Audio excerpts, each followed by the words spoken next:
Eccoci,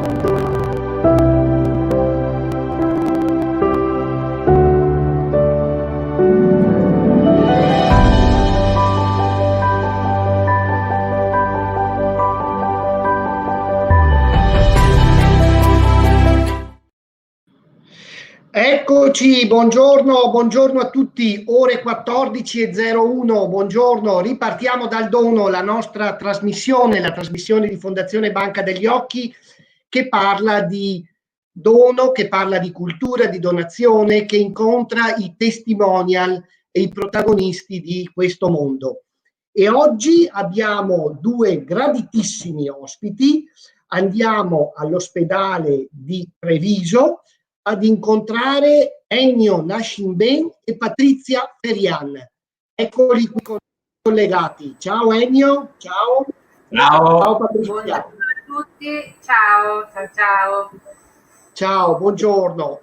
Ennio è un medico, Patrizia è un'infermiera e loro fanno parte, sono, diciamo così, la forza vitale del coordinamento ospedaliero trapianti di Treviso. Ennio, che cos'è il coordinamento ospedaliero trapianti? Allora, guarda, il coordinamento ospedaliero trapianti è una realtà anche riconosciuta giuridicamente dal piano proprio dei servizi dell'USL, dove a seconda delle dimensioni possono lavorare a tempo, diciamo, determinato, parziale, o un medico, un infermiere, tipo Treviso. Io sono part-time, mentre la Patrizia Ferian è infermiera coordinatrice a tempo pieno, e più ci sono, diciamo, tutto un pool di persone che danno il loro contributo nei ritagli di tempo o extra time, extra lavoro. E il compito è quello di individuare all'interno di tutta la realtà ospedaliera le possibilità di donazione sia di organi e sia di tessuti. Quindi un lavoro complesso, perché deve tener conto proprio, deve mettere in rete praticamente tutte le realtà ospedaliere e da quelle andare dentro e cercare di realizzare, di recepire quelle che sono le possibilità di donazione. Grazie, quindi una realtà presente in tutti gli ospedali della nostra regione Veneto, che si occupa di donazione, in particolare di donazione di organi e tessuti, collabora con le banche, ad esempio con la Banca degli Occhi, con la Banca dei Tessuti, si coordina col Centro Regionale Trapianti e anche, mi verrebbe da dire, è come dire, un grande lavoro di squadra in prima linea, dialogando con i familiari dei donatori, dove un ruolo importante e fondamentale ce l'ha anche l'infermiere, giusto Patrizia? Giusto, perché vicino alla figura del coordinatore trapianti c'è questa estensione, che è il braccio infermieristico, che permette di entrare, no, nelle maglie complesse di una struttura ospedaliera, e non solo, perché con la donazione di cornee siamo arrivati anche in hospice e sul territorio. Per l'infermiere significa prima di tutto tessere rapporti buoni all'interno dell'azienda, perché donazione e trapianto sono materia che include la sensibilizzazione, no? E noi siamo portatori anche di questo messaggio. Non abbiamo una casa propria, perché il coordinamento trapianti è un ufficio, ma chi se ne occupa si muove ed è un po' lievito, no? In ospedale, e con la testimonianza della propria attività sensibilizza alla materia del dono, diciamo in tutti i reparti ospedalieri, perché la donazione delle cornee piuttosto che la donazione dei tessuti, degli organi, ma anche la donazione da vivente, perché parliamo anche della donazione della placenta con le mamme in ostetricia, nella donazione di safena, dei sergeri. Sono coinvolte le medicine, l'oncologia, nella donazione delle cornee, perché quelle persone che decedono anche con un tumore, anche se può sembrare strano, no? La persona che decede con un tumore, qualcuno dice pensavo di non poter donare nulla del mio caro, in realtà la cornea è il tessuto che si può lasciare in eredità, no? Al mondo. Ma le terapie intensive, dove arrivano i traumi, gli incidenti stradali, le situazioni urgenti vascolari cerebrali, le emorragie cerebrali, no? Quando sentiamo in terapia intensiva in condizioni molto gravi, quasi quotidianamente. In televisione abbiamo queste notizie. Ecco lì, proprio lì, insieme al dottor Machine Ben e ai medici della terapia intensiva e agli infermieri, Certo. nasce il progetto, no? Si costruisce il percorso e si arriva alla donazione degli organi. Quindi Enrico, in ogni dove all'interno dell'ospedale, perché abbiamo avuto anche casi purtroppo di donazione di cornee in ambienti dove stanno i piccolini, che sono la pediatria, perché anche lì purtroppo, per fortuna raramente, però si vive la perdita magari di un bimbo, e sappiamo che le cornee si possono donare anche se non da piccoli, però insomma a 4 anni possiamo pensare. Ecco, Certo. non c'è un'unità operativa, siamo a rappresentare l'ospedale intero, no? Un progetto che coinvolge tutto l'ospedale. Grazie Patrizia. Senti, io vorrei... Avete preso il caffè intanto o no? Dovete ancora prendere il caffè? Preso. Già Io preso? no. Tu Patrizia? No, Patrizia. Ho preso il caffè. Anch'io ho un bicchierino d'acqua qua accanto, ma devo anch'io prenderlo, perché noi diciamo sempre che questa è un po' la pausa caffè dei nostri amici che ci seguono, finché prendono il caffè ti ascoltano un po' chiacchierare su questo importante tema. Ma volevo chiedervi una cosa, un po' la vostra impressione. Mi pare, ne discutevamo anche nelle puntate precedenti con i nostri ospiti, questo periodo è stato duro per tutti. Poi voi che siete in ospedale immagino ancora di più, però la solidarietà non si è mai fermata, il dono non si è mai fermato. L'hai sperimentato anche te, immagino, Ennio. No, nonostante le oggettive difficoltà, perché all'inizio oggettivamente non si sapeva come comportarci, che tipo di esami fare, quali erano gli esami di sicurezza, difficoltà di incontrare i parenti perché non potevano venire appunto in ospedale, quindi molte difficoltà. Il dono però, questa afflato, questa diciamo cultura del dono onestamente non è mai venuta meno, pur in questi momenti difficili, e questo sta a significare quanto radicata sia nella nostra cultura questo tipo di sensibilità. È un po' una cartina tornasole di quanto radicata sia, e di questo possiamo esserne contenti da un lato e fieri dall'altro. Certo. E Patrizia, e l'approccio con le famiglie com'è cambiato in questo periodo? Ma sai, l'approccio Se con è la cambiato, famiglia, se è cambiato.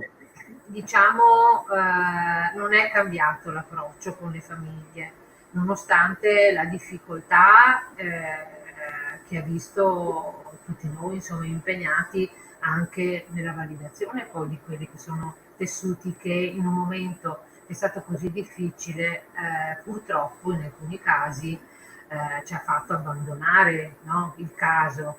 E ricordo anche con il dottor Machine Ben la fatica di portare avanti, perché è molto complesso l'iter di donazione, fatica di portare avanti un processo di donazione per poi fermarsi perché viene trovato il test Covid positivo. Con le famiglie direi non è cambiato nulla, anzi una maggiore trasparenza, un maggior coinvolgimento. Penso alle parole di una famiglia che poi ci ha scritto perché ha vissuto un caso di donazione proprio nel momento in cui c'era l'urgenza e l'emergenza Covid, E questa famiglia ci ha fatto arrivare queste poche righe dove dice che in quei terribili momenti, dove anche l'emergenza Covid trovava tutti in difficoltà, questa famiglia ha perso, no, un fratello, e la sintesi che fanno e loro grazie, che cosa dice alla fine? Dice quello che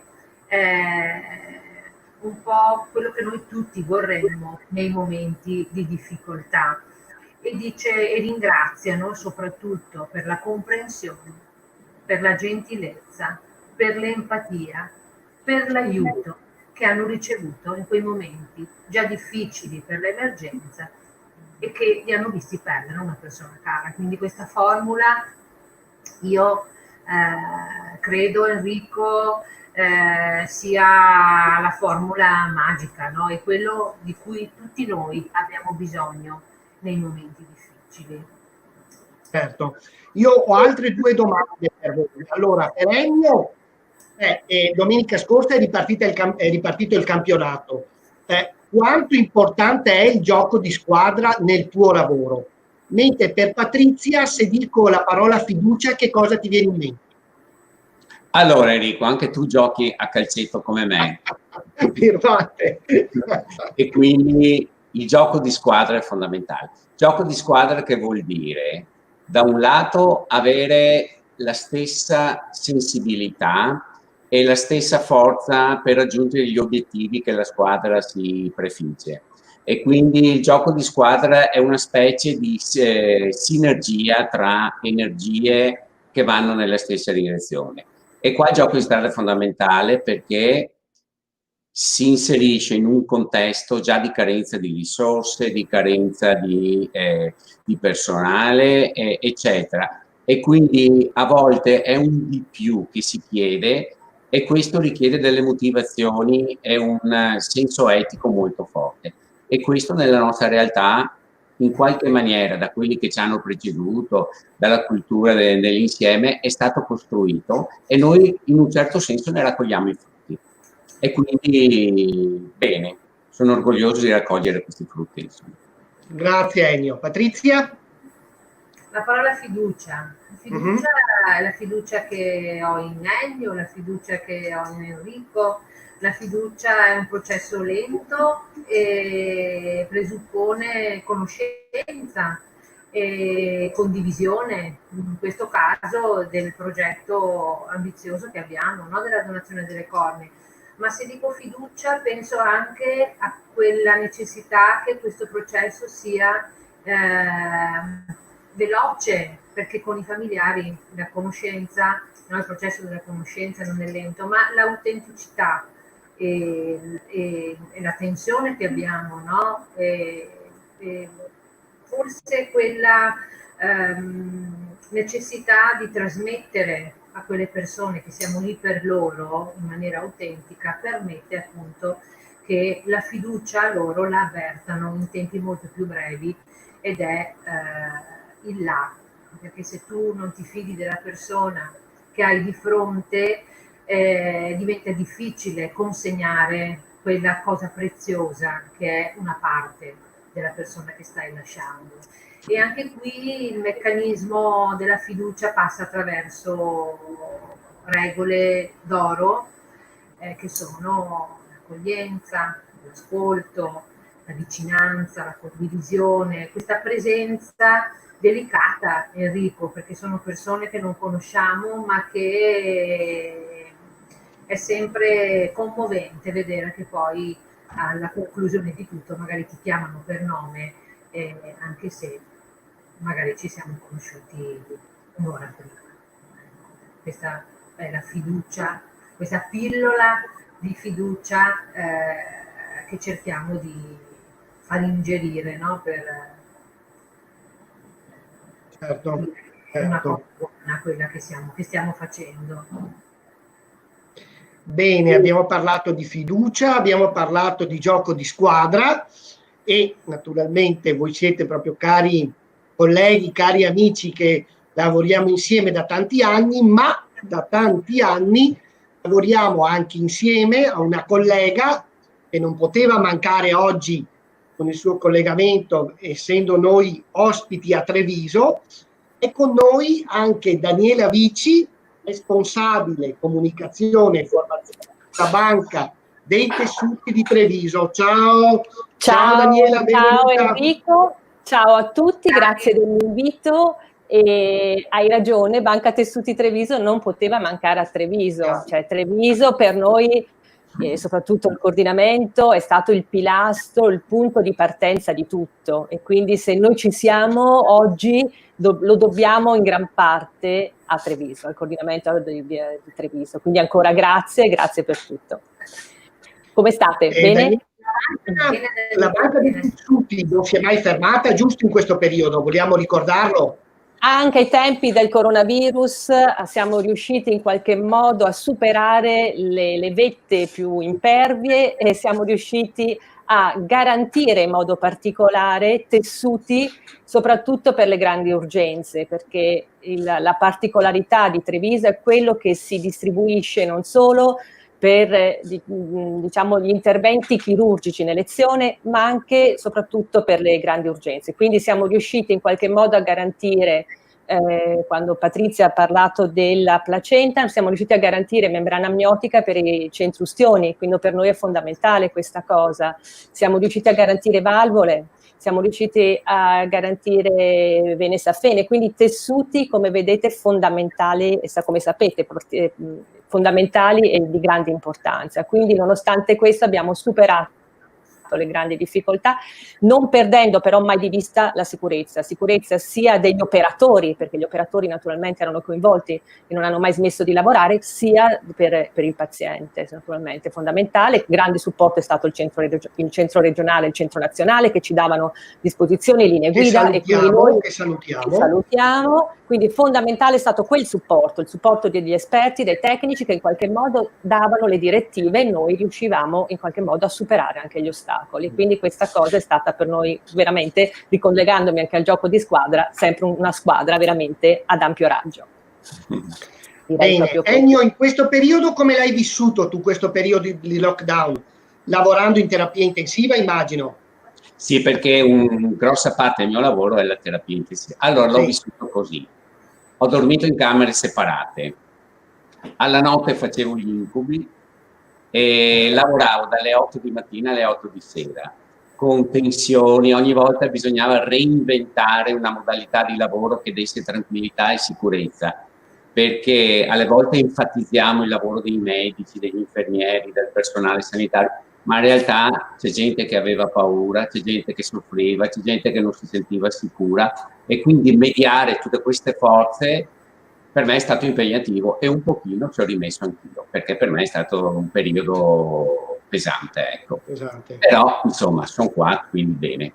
Bene, bene. Patrizia, invece, tu hai mai avuto paura, hai mai avuto la sensazione di dire no, oggi sto a casa, non vado perché non mi sento sicura? No, guarda, assolutamente no, anzi, no, c'è questa cosa, non ho mai pensato di potermi ammalare, sinceramente. Poi ho scoperto che avevo il gruppo 0, che è quello che è protetto, quindi no, anzi, ci è stato chiesto, per chi era presente in servizio nel periodo dell'emergenza, anche di implementare, come abbiamo fatto. Io sono entrata nella squadra della direzione sanitaria che gestiva quella famosa storia dei tamponi, no? Per cui abbiamo messo in piedi una squadra di persone che facevano tamponi, e ho fatto tamponi, l'ho fatto anche al dottor Nascimben, che è venuto. Che è una bella mano, bisogna dire. E quindi ci siamo dati da fare questa cosa, probabilmente, no? di vederci insieme anche in diversa realtà, no? Fuori dai confini delle proprie unità operative, e che ci ha visto dare di più e non solo quello che è l'attività che ogni giorno noi portiamo avanti. Ha creato, insomma, spirito di squadra in ospedale, si sentiva il bisogno di essere solidali uno con l'altro, e ha aiutato sicuramente, ha impegnato maggiormente, perché noi non abbiamo conosciuto il lockdown e la noia dei pomeriggi in giardino o in appartamento, anzi avremmo voluto che a termine di tutto ci fosse un lockdown per noi, perché ecco, la stanchezza sicuramente sì, no? Che tu senti dopo che hai lasciato andare la tensione di un periodo in cui hai provato a dare anche di più. Certo. E Daniela, mentre tu come hai affrontato le giornate del lockdown? Allora, noi in fondazione ci siamo organizzati, chi poteva ha lavorato in smart working, quindi anche noi, soprattutto lato comunicazione, quindi sono stata in smart working. E certo la caratteristica di questo periodo è sicuramente appunto la paura, come è stato detto, no? Quindi paura che si riversava, cioè la paura verso l'invisibile, la paura verso l'altro, si notava che c'era una diffidenza, quindi speriamo di superare anche questo momento sicuramente non positivo, no? Perché alla fine anche tra le persone c'era una sorta di paura di contagiare e nel frattempo di essere contagiati, quindi reciproco. Però in contrapposizione la cosa che secondo me è stata positiva era vedere questo uomo ingabbiato, un po' impaurito, no? Dentro questa bolla, e dall'altra parte una natura che esplodeva. Ho la fortuna di stare vicino a questo, di poter toccare visivamente la natura, ed era uno spettacolo mai visto, quindi quasi come per dire, attonita ci guardava, diceva: ma cosa state facendo? No? E c'era questa contrapposizione, l'uomo in paura e invece la natura che dava il massimo proprio. Quindi secondo me questa è proprio la caratteristica del lockdown di questo periodo per me. Certo.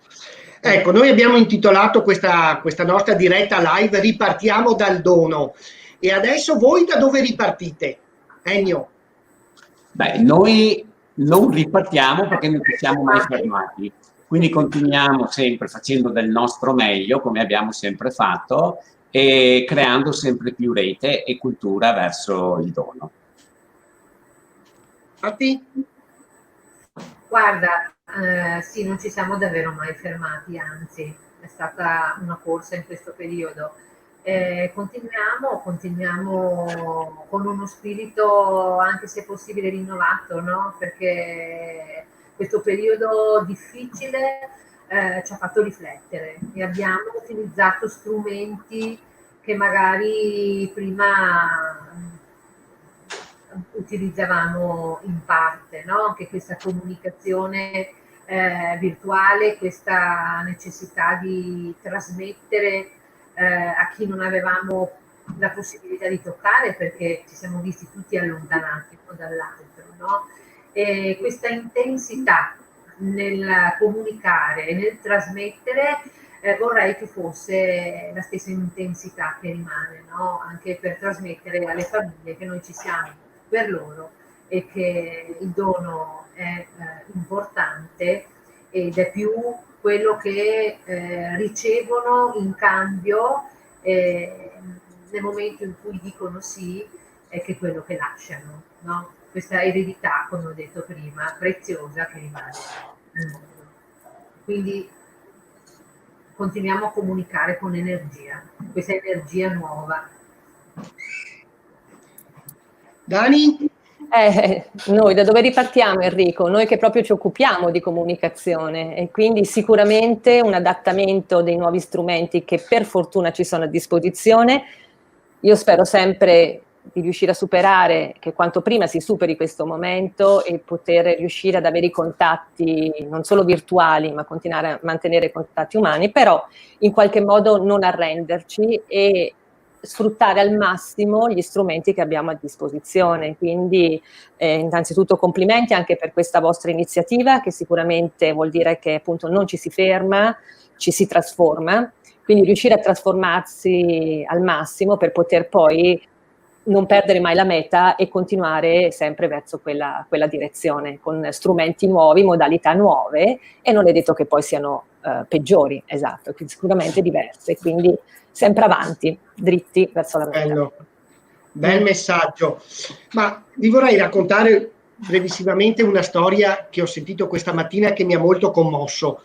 stavo venendo al lavoro e per radio ho sentito una storia di una ragazza che purtroppo è mancata in un incidente stradale l'anno scorso, e quest'anno 7 suoi amici hanno fatto la maturità per lei, grazie a un permesso speciale del Ministero, e praticamente questa ragazza ha ottenuto la maturità. Secondo me è stato un gesto bellissimo e straordinario. Ecco, credo che nei giovani ci sia tanta umanità e tanto amore, e noi tutti siamo impegnati spesso in campagne di sensibilizzazione anche nelle scuole. Qual è secondo voi il messaggio che parte sia da una storia come questa, ma più in generale dalla vostra esperienza quando incontrate gli studenti, perché sono loro il futuro della cultura di donazione? Allora, Patrizia? O Ennio, come volete? No, vai Patrizia. Va bene, abbiamo vissute di esperienze proprio con Ennio, no? Che sta sopra la mia immagine, dove abbiamo incontrato ragazzi nei nostri percorsi di formazione e sensibilizzazione, e ragazzi sui quali effettivamente noi puntiamo, perché la cultura del dono non può essere improvvisata, no? Non può esserci solo la piazza, deve partire dai banchi di scuola. I ragazzi sono curiosi, fanno domande, hanno bisogno che divenga trasmesso con il cuore quello che è un messaggio che non può essere improvvisato. Le domande alle quali loro hanno necessità di sentire risposte, e risposte importanti, perché sai, si leggono tante cose e c'è bisogno di conoscere qual è la verità, no? La verità sul il perché si muore, che cosa significa morire in terapia intensiva, che cosa significa donare gli organi, che cosa sono i tessuti. È importante che noi ci avviciniamo a loro. I ragazzi sono un vaso da riempire, sta a noi anche, no? Mettere quello che è importante all'interno di questo vaso. Sicuramente loro grazie Patrizia. Quello, testimoni saranno, no? Di quello che noi andremo a portare a loro. Certo. Ennio? No, la cultura del dono fa parte, come ha detto prima la Patrizia, del concetto di fiducia. Ed è fiducia, una sottile fiducia nella vita, fiducia nell'amore, e anche fiducia alle volte di non capire bene perché succede e quello che succede. E più si va nel nostro essere profondo, e i giovani lo rappresentano di più perché sono meno inquinati dalla nostra cultura, più emerge questa fiducia, questo senso di solidarietà. Io credo che i giovani ne hanno un pochino più di noi e siano proprio una realtà che va valorizzata in questo senso, perché in un certo senso sono culturalmente vergini nella loro sensibilità, quindi sono un'immensa ricchezza per me. Daniela? No, sono d'accordo con Ennio, infatti tantissimo, vabbè, con tutti naturalmente, però il fatto della cultura, no? Che quindi cultura significa uguale crescita, e quindi quando parliamo di cultura, in questo caso cultura della donazione, assolutamente è fondamentale proprio riuscire a trasmettere il vero valore ai giovani, perché per loro molto spesso neanche sanno, neanche riescono a immaginare, no? Effettivamente che cosa può significare questo gesto, e dalla nostra esperienza possiamo dire che ogni volta che si è a contatto con il giovane, forse è il giovane quello che rimane la spugna più grande, quella che assorbe e che veramente è fondamentale continuare a lavorare su questo fronte, quindi sempre avanti. Bene, cari amici, qua dalla regia, e salutiamo Maria Paola Scaramuzza alla regia. Ciao Maria Paola. Che abbiamo un po' sforato, ma oggi ci sta, però i nostri amici che ci seguono devono riprendere il lavoro. La pausa caffè è finita. Io davvero vi ringrazio tantissimo per la vostra partecipazione, vi mando un bacione, siete forti, vi voglio un sacco di bene, ricordatelo. Allora, questa è la nostra maglietta FBOV che riceverete, non perdiamoci di vista. grazie. Bellissima, bellissima. Vedete tutti, grazie di Avero per questa vostra. Dimmi Patri. Mandiamo un saluto, non lo so se ci starà seguendo, però insomma magari se lo riguarda, mandiamo un saluto anche al nostro coordinatore regionale trapianti, il dottor Giuseppe Feltri, che ha avuto anche un piccolo infortunio e un colpo di testa e gli mandiamo un abbraccio, insomma, ecco. Un abbraccio anche a Giuseppe. Ciao Giuseppe. Io vi saluto e dico forza a Alex Zanardi, tieni duro e avanti tutta. Forza, siamo tutti con te Alex, assolutamente. Vi saluto e vi ringrazio tantissimo, sono molto contento di questa puntata perché con il coordinamento ospedaliero trapianti di Treviso vogliamo davvero abbracciare di cuore tutti i coordinamenti della nostra regione, medici, infermieri che lavorano sul fronte della donazione del trapianto, quindi grazie per il vostro preziosissimo lavoro sempre in prima linea. Grazie. E penso di interpretare anche il sentimento di Daniela e delle nostre due strutture, due banche degli occhi, dei tessuti e anche quella della cute. Senza di voi il nostro lavoro sarebbe niente, quindi grazie di cuore e viva, che il cielo sia sempre più blu. Ciao e ci vediamo giovedì prossimo, ore 14 in punto, con gli amici della Folgorante. Ciao, a giovedì prossimo. Ciao. Grazie di cuore. Ciao. Ciao Enrico, grazie. Ciao. Ciao. Ciao. Ciao.